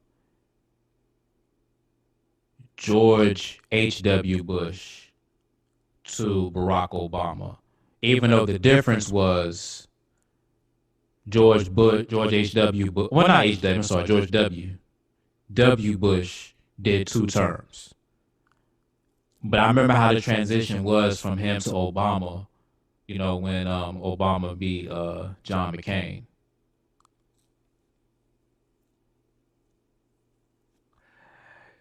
And we all thought, oh shit, a black guy's president, change is gonna happen.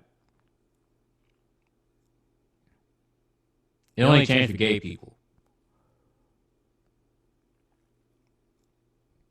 Think about that for a second. You know what? I'm not gonna go there. That's a whole nother conversation that I would like to get into, but I want to make sure I have disclaimers before I get into that conversation. So let's just say this.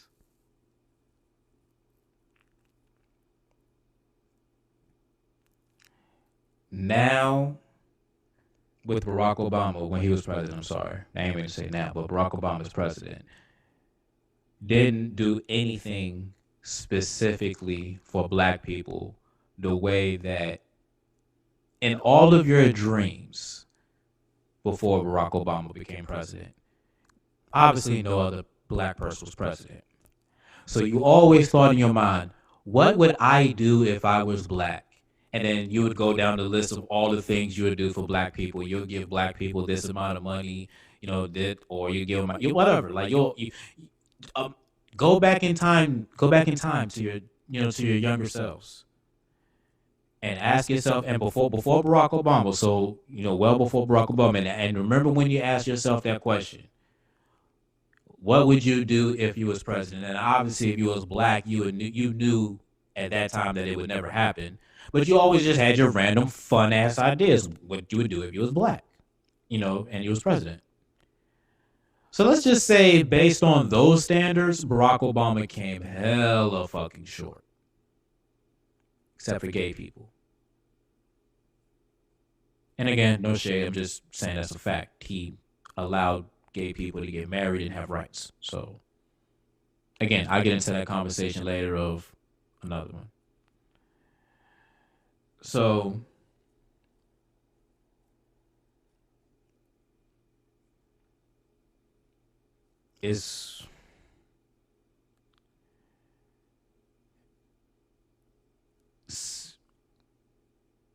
when, I'm hoping it's when, but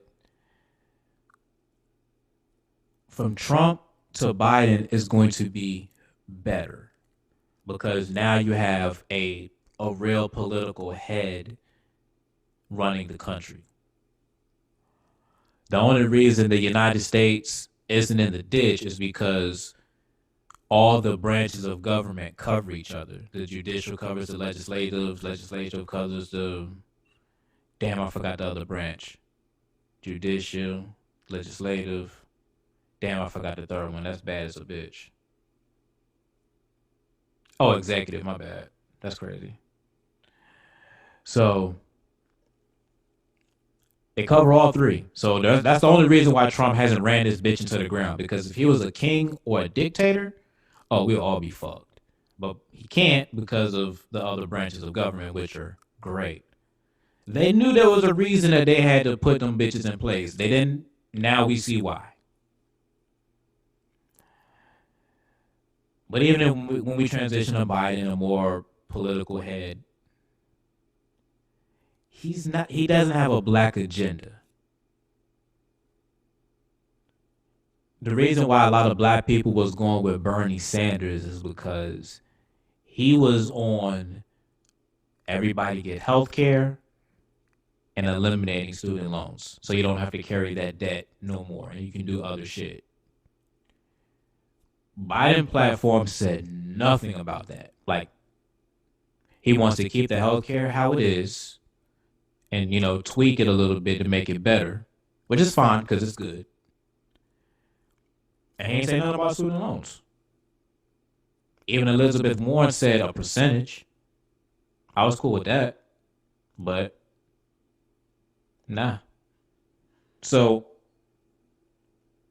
my thing is, if Biden doesn't have a straight black agenda outside of getting a quote-unquote black woman on the ticket, then who am I voting for? Obviously, I'm voting for Biden and Harris because Trump is trash.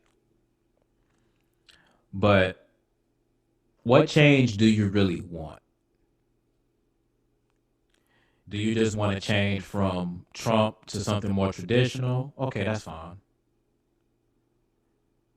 I'm trying to change all of that shit. And that goes back into the whole point of the protesting and everything that the NBA is doing. Gotta take away your entertainment, man. Gotta understand that this ain't a game. Like, cats ain't trying to die out here for your entertainment. Can't do it. I ain't really trying to get into more deep in this shit. It's just very depressing for real. And I really just wish and hope that the people can just come to a place where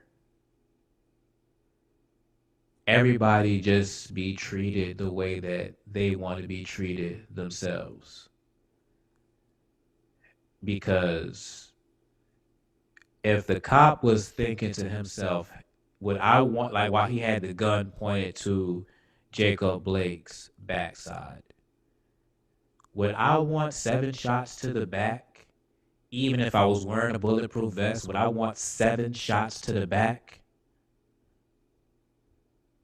Well, no, I wouldn't want 7 shots to the back. If I was getting 7 shots to the back, that means somebody might be trying to take my life because that's a lot of shots to the back. And put yourself in that position. Like, why would somebody really put 7 shots to my back? You would have to really hate me to put 7 shots in the back. Like 1, 2, that's what, 7? Way too much. So I want to get off that real quick because I kind of want to get some fun material going, you know. So I got into my race talk bag, and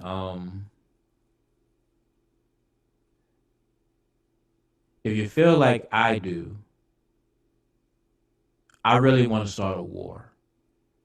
And look, if you white and you feel racist towards black people for like just because we're black, we can't do nothing about that. Like, I'm sorry, like whatever hatred your grandpappy told you on his plantation, while y'all look at the field that y'all used to have niggas on picking cotton before Abraham Lincoln said no more slaves, no more niggas for you, and you had to, I can imagine those times where was very hard, and now you resent black people for being free. I can understand your granddaddy feeling that way. That would suck to lose his property. But we're people in 2020. So if you still carry all of that hatred that nobody today has nothing to do with to today, and you want to fire off, you want the smoke. Straight like that. We want the smoke.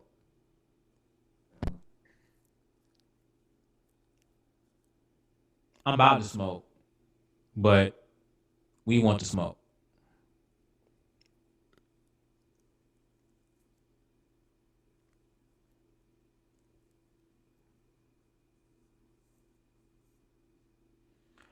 I don't care how y'all feel, because you don't care how I feel. I don't care what y'all are about, because you don't care what I'm about. So you can get the smoke. So thank y'all for listening to this racial part of the SS experience. Tell your racist white friends to tune in and listen. I would always love to have their racist, hateful opinions, just so I want to know who y'all are. Like, real rap. Like, if you're not the confrontational racist, but you'll participate in racism behind the scenes and shit, you know what I'm saying? Like, you'll gun handle and all that other shit, but you're not confrontational to fight or do shit, that's cool. I just want to know who all of y'all are. Even if you are the beefy, big, I hate nigga. Cool. Who are you? Just, that's all. Because you know I'm black. Can't do nothing about that. So you already, I just need to know that you hate me too. You know what I'm saying? You hate me, I hate you too. Just like Nas said. Shout out to the Nas album. That shit fire. Hate me. Don't care. Let's get into some fun shit, yo. Megan got shot in the foot and Tory Lanez did it. But we already knew that. So we can have fun with it because she brought it back up. It's SS experience. Yo, check. All I know, you know who it is, your boy Stu the Wild. Hey, it's Trey. Nicki Minaj. On SMG. You're listening to the SS experience. What do you think about him musically, though, as a DJ? I mean, when you do be at places, do you hear his shit played? No. Oh, okay. Nah. That kills that. On SMG. Now streaming on the SMG Podcast Network app. Download it on all your Apple devices.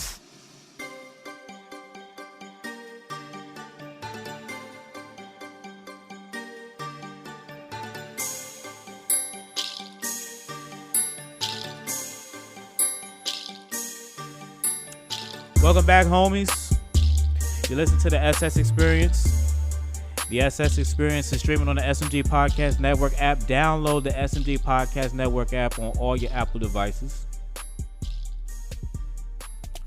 So I want to get into the story of the Coke real quick. I know y'all been saying the Coke bottle here all show. You're like, what the fuck you got that Coke for? The drink, Mom. Not the Coke. Not the white. The Coke. The drink.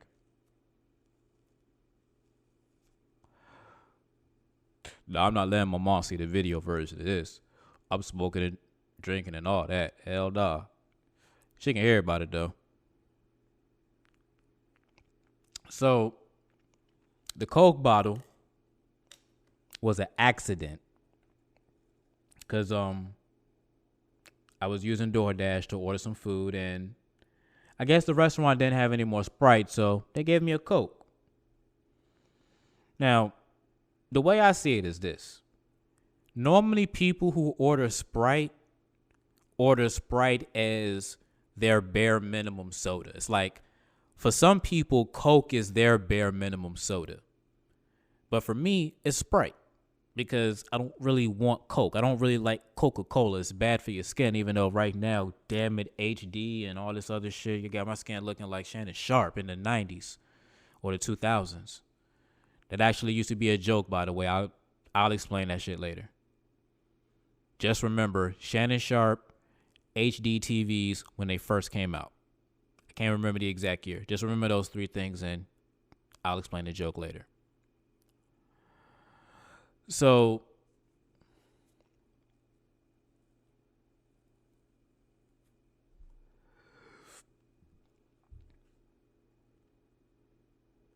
got a Coke.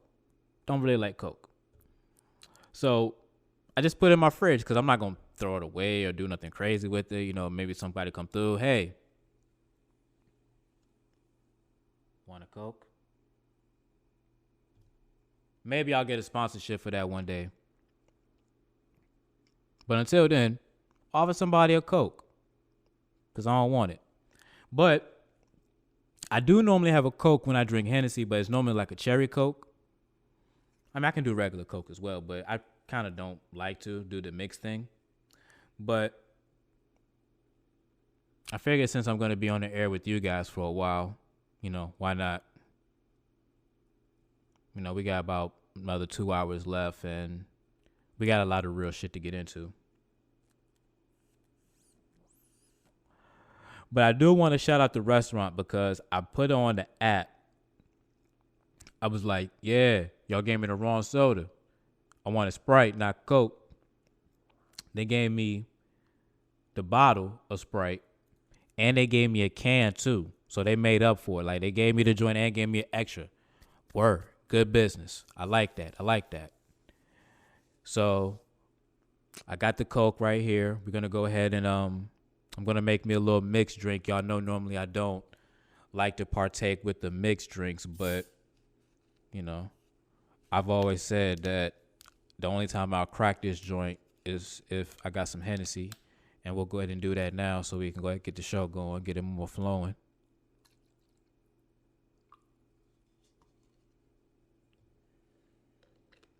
I think I got a sponsor I need to shout out this hour too. Can't forget the sponsors. Well, not these because they're not the sponsors. I wish they were, but we'll get there. Damn, really don't want to do this whole mixed drink thing, but fuck it. So let's move you out the way, Coke. I don't get an endorsement from you, but Henny's great.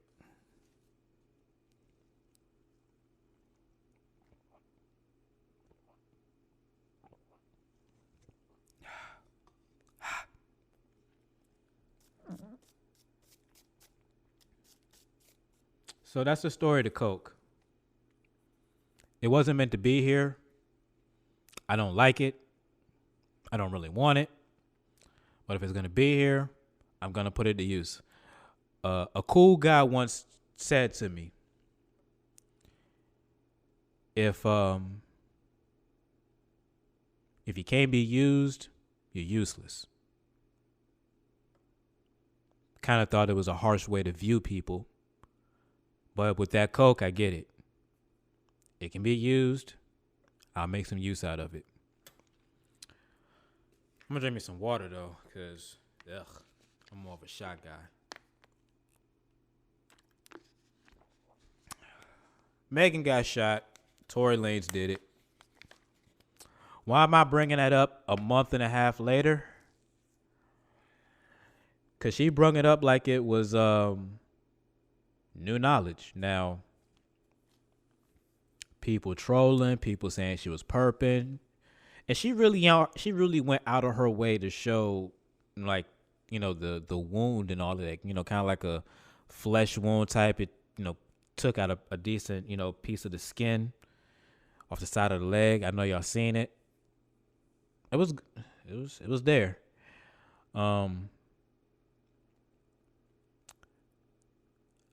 I tweeted when she finally came out about it. I tweeted that, why are we reporting news that we already know? Like, I'm a common sense type dude, right? So I know. Do you know? Because I know. I knew it. I know exactly what happened.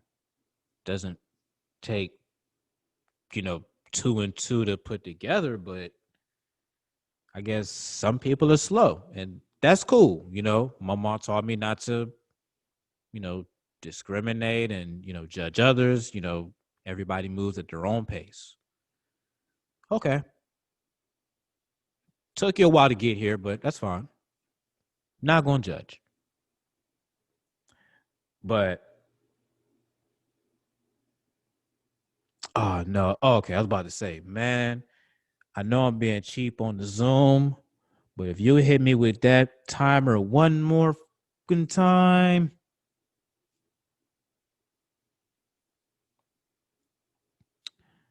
But we all knew, so I don't want to get into the particulars of that, because we all knew. We all knew. So what I want to get into is let me do some more podcasting to fill people in a little bit. When Megan got shot, she said, she didn't say who shot her. She just said, I've been shot, I've been shot, I've been shot. And that's normally what you do when you don't want nobody to get in trouble. You just be like, look, I don't know. I've been shot. Help me. Like, I don't know none of that shit. Just help me. I've been shot. And you don't say shit. But people knew, or somehow somebody knew Tory had a gun. And hey, when a nigga has a gun, bad shit happen. Don't tell the police that, because they'll think all of them will. But we all knew. Oh, let me get that sound effect. We all knew. And I just hate it when old shit become news, like, because I don't think nobody thought different. Like, Tory's people's trying to say somebody else really did it. It's like, nah. You pulled a strap on a chick and shot her at Kylie Jenner's crib.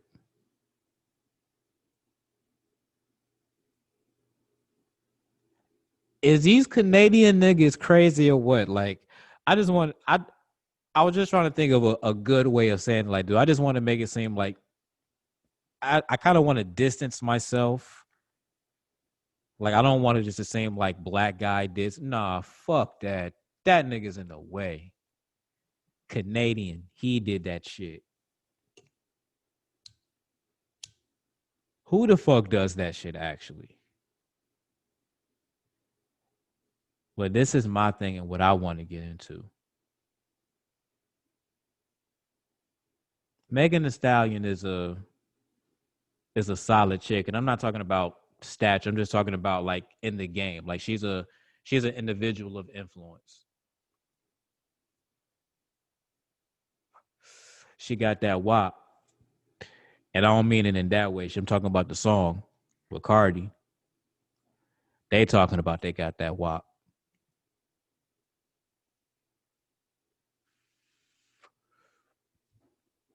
So where the dudes in the streets right now? Where's all the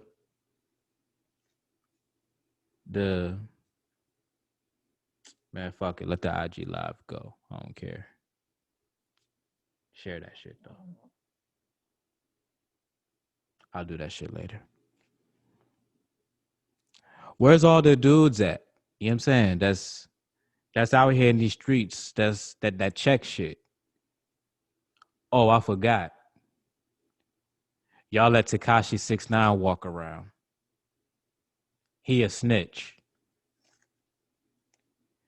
Y'all letting Tory Lanez walk around and slizz around. And damn, that would have rhymed so good, but it's derogatory. Damn, I want to say this shit so bad. It's just, it's one of those, oh, you a poet and you think you know it moments. And I'm going to say it anyway, because it's very poetic. You niggas let Tekashi 6ix9ine walk, and he a snitch. You let Tory Lanez walk around, and he shoot a bitch. Ain't that a bitch? But that's 2020. That's where we at. That's where we live. And that's what it is. And I'm not of that ilk. I wish somebody would check dude for that, because you don't just shoot women. It goes back into what I was saying earlier about civilians and children and, you know, women. There's people that you don't openly shoot at because it's just not ethical to do. You know what I mean? It's kind of like hold the door open for a woman type chivalry. You know what I'm saying? Don't shoot a bitch. Open, you know, a woman's car door. Don't shoot a bitch. When you're at a restaurant, you know, put in her chair. Don't shoot a bitch. You know, so much other stuff, but whatever. But I say dude should be deported. I mean, Drake did a lot less, and I wanted him deported, so it would be nothing less for me to want Tory Lanez deported. Like, let's deport Tory Lanez and allow Shine to come back, because y'all got Shine out there on some Hebrew shit, which is cool, because if you take away the American life, yes, you're going to have to find something else, and Hebrew life is probably good. But let's bring Shine back and send Tory Lanez the fuck up out of here. As a matter of fact, that let's go ahead and I'll put that on a poll. What do you want more? Tory Lanez to be deported or Shine to come back? If I wanted to split the poll, I would say, do you know who Shine is?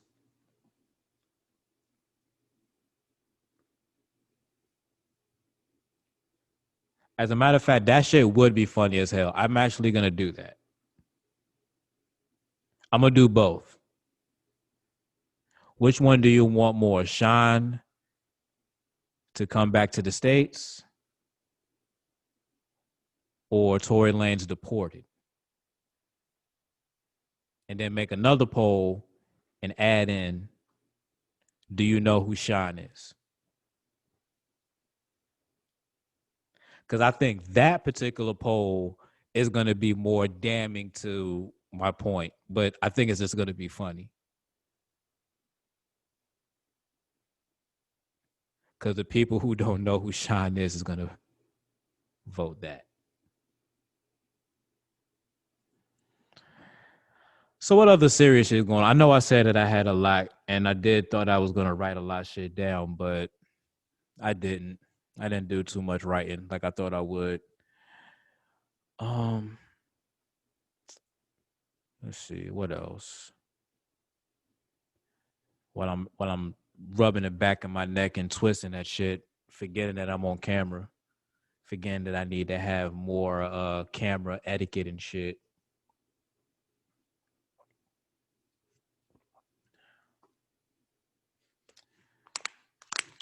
Let me just go into my Twitter real quick. I kind of want to read some of these tweets from these racist individuals who's defending, racist shit.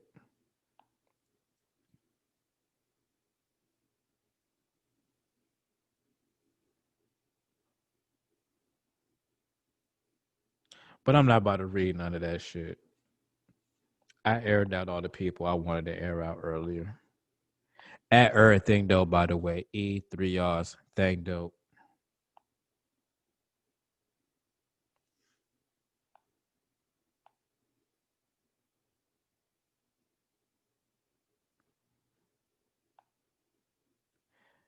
It's just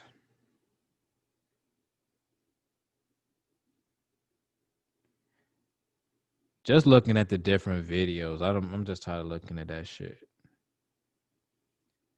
And shout out Naomi Osaka, man. She's another athlete that's like, I ain't doing this shit neither.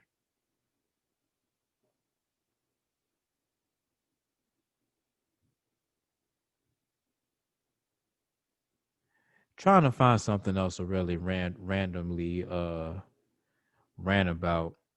But I ran about it all, and it's just all racist shit. And it's like, I don't really want to rant about racist shit all the time. Like, that shit just gets exhausting, especially when you're doing it without, other people around and shit. Because normally that's when you get amped up to be like, yeah, fuck them all. But just talking about racism just sucks.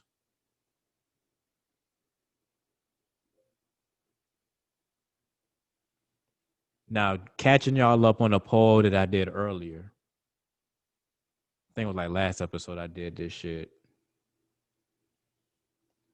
So a couple of days ago, I think 2 days ago, I was watching WWE Raw, Portland, LA, and the Republican convention on like 3 different screens. Really 2 phones and a tablet. But one of them was funny, and I betted $1 to anybody to figure out which one it was. 43% of the people said Lakers and Blazers was the funniest thing that I was watching. Y'all motherfuckers was wrong. Because I was cracking a joke at the Republican convention. So the 29% of y'all was right. And if I knew who y'all was, I'd give y'all $1. Because that was the funniest shit ever. And I went into that earlier why that shit was funny. Oh, I forgot about him. So if I wanted to go back into my segment of black people who spoke at the Republican National Convention, I guess we can cue the music real quick. Fuck it.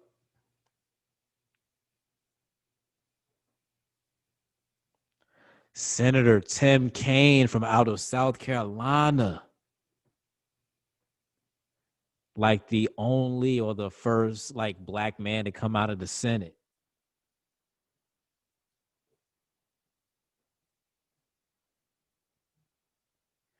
It's like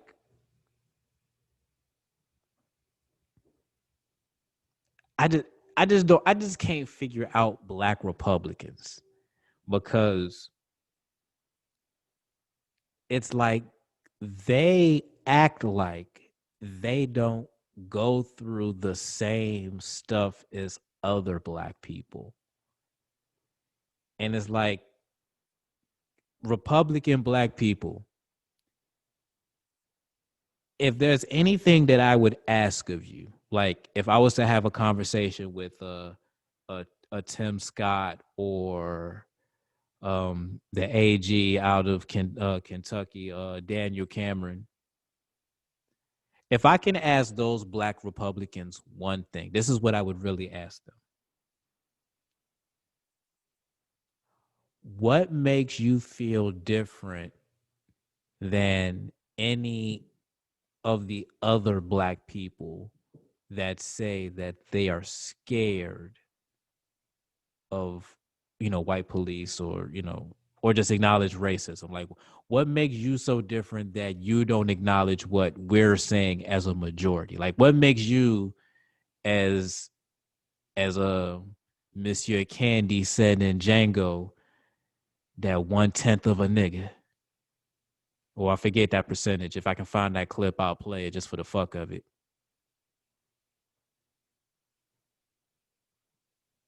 Yeah, you that percent of that nigga.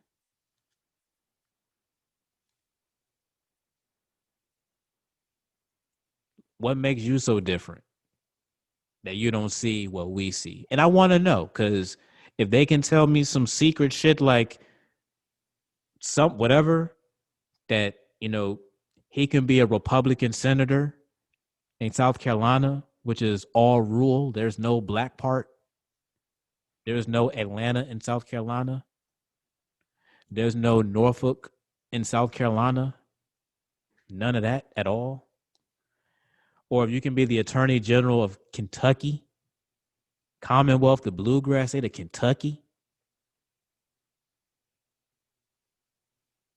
Like what makes y'all so special and so different that you don't see the racism, you don't see the hatred that's going on towards black people? Like, what gives you that cloth?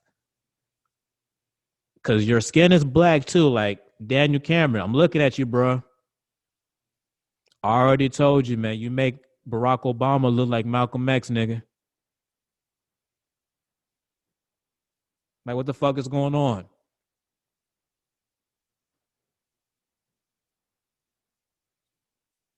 Like, what the fuck are we doing here, man? But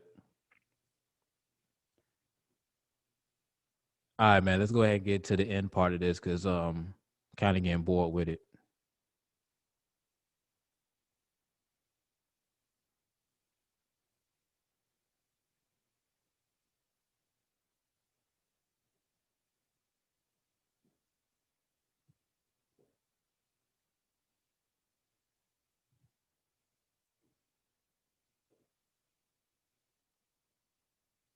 All right, I just got lazy for a second right there.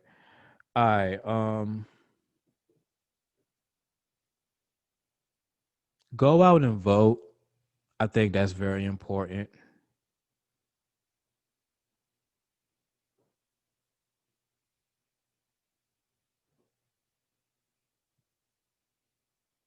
I'm just saying that because if you just have to, like, pretty much, like, because even if, and I'm gonna keep it all the way a buck with you real quick. And I give you the most prominent example. Georgia. Shout out to our friends in Atlanta. Atlanta is all black. So as you know, that's that area of Atlanta or that area of Georgia is going to be all blue. Atlanta's the capital of Georgia. It's all blue. Surrounding areas, blue. You might got a little patch maybe around Macon or Columbus, I'm not sure, but for the most part, Atlanta, blue. Everywhere else is fucking red. So Georgia is normally a Republican state. So if I'm voting in Atlanta, yeah, I'm doing my part, and you have to do your part. But Georgia's just shit. So if you in one of those states where you know that your state fucking flip-flops all the time. I'm not talking about Texas. Like, look, shout out to y'all in Texas, but I wish y'all would fucking turn Texas into a blue state. That'd be the election right fucking there. If you can fucking steal Texas, but come on, it's a lot of white oil money down there, and they down there for this shit. So you flip-flop state motherfuckers. I know Virginia's included in it too, but we got a Democratic governor, so we good. Like, we're not about to be on a Republican dumb shit. I hope. I really do, because it is Virginia, and there's idiots down here. Always fucking idiots down here.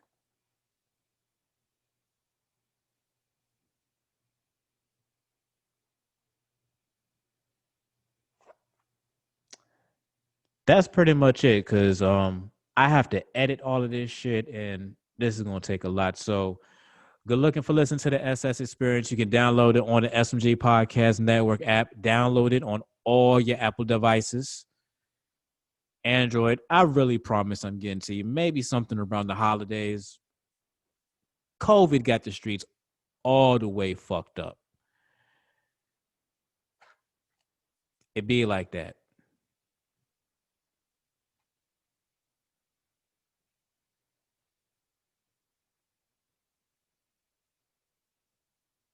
I'll just end it there. You listening to the SS Experience. I take 200,000 and not a penny less. I ain't giving this bitch a dime. On SMG. Now streaming on the SMG Podcast Network app. Download it on all your Apple devices.